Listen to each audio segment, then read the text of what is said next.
ಪವಿತ್ರ ರಂಜಾನ್ನ 30 ದಿನಗಳ ಉಪವಾಸ ವ್ರತವನ್ನು ಅನುಷ್ಠಾನಗೊಳಿಸಿ ದಕ್ಷಿಣ ಕನ್ನಡ ಜಿಲ್ಲೆಯಲ್ಲಿ ಇಂದು ಸಡಗರ ಸಂಭ್ರಮದಿಂದ ಈದ್ ಉಲ್ ಫಿತ್ರ್ ಹಬ್ಬ ಆಚರಣೆಯಲ್ಲಿ ಮುಸಲ್ಮಾನ ಬಾಂಧವರು ತೊಡಗಿಸಿಕೊಂಡಿದ್ದಾರೆ. ಕಳೆದ 2 ವರ್ಷಗಳಿಂದ ಕೊರೋನಾ ಹಿನ್ನೆಲೆ ಸರ್ಕಾರದ ಸೂಚನೆ ಮೇರೆಗೆ ಅತ್ಯಂತ ಸರಳವಾಗಿ ಈದನ್ನು ಆಚರಿಸಲಾಗಿತ್ತು.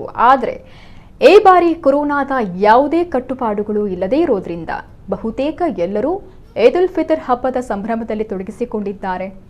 ನಗರದ ಬಾವುಟಗುಡ್ಡೆಯ ಈದ್ಗಾ ಮಸೀದಿಯಲ್ಲಿ ಬೆಳಗ್ಗೆ 8 ಗಂಟೆಗೆ ಝೀನತ್ ಬಕ್ಷ್ ಕೇಂದ್ರ ಜುಮ್ಮಾ ಮಸೀದಿಯ ಖತೀಬ್ ಅಲ್ಹಾಜ್ ಅಬ್ದುಲ್ ಅಕ್ರಮ್ ಮೊಹಮ್ಮದ್ ಬಾಖವಿ ನೇತೃತ್ವದಲ್ಲಿ ಈದ್ ನಮಾಜ್ ಮತ್ತು ಖುತ್ಬಾ ಪಾರಾಯಣ ನಡೆಯಿತು.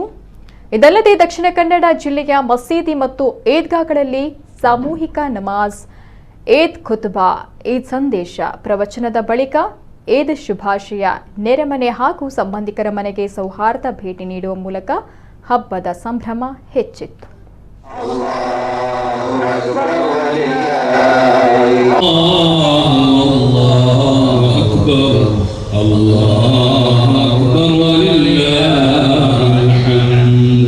ಅಲ್ಲಾಹು ಲಿಮನ್ ಹಮೀದಾ.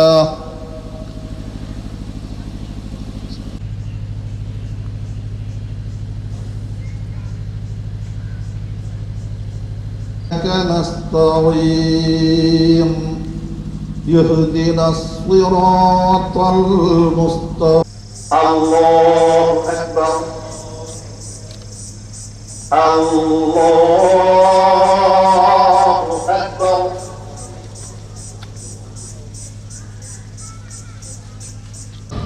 وأسكنهم نار التراب وعملوا لنجاة أنفسكم من العذاب وإن الله شديد البطش قوي العقاب.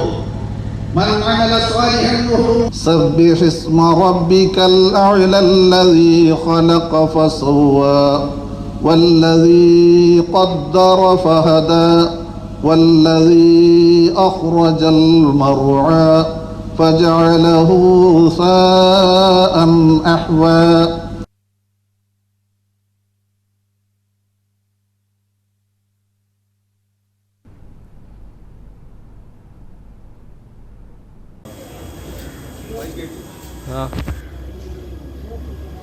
പരിശുദ്ധമായ ചെറുപെരുന്നാളിന് എല്ലാവിധ ആശംസകളും നേരുകയാണ്.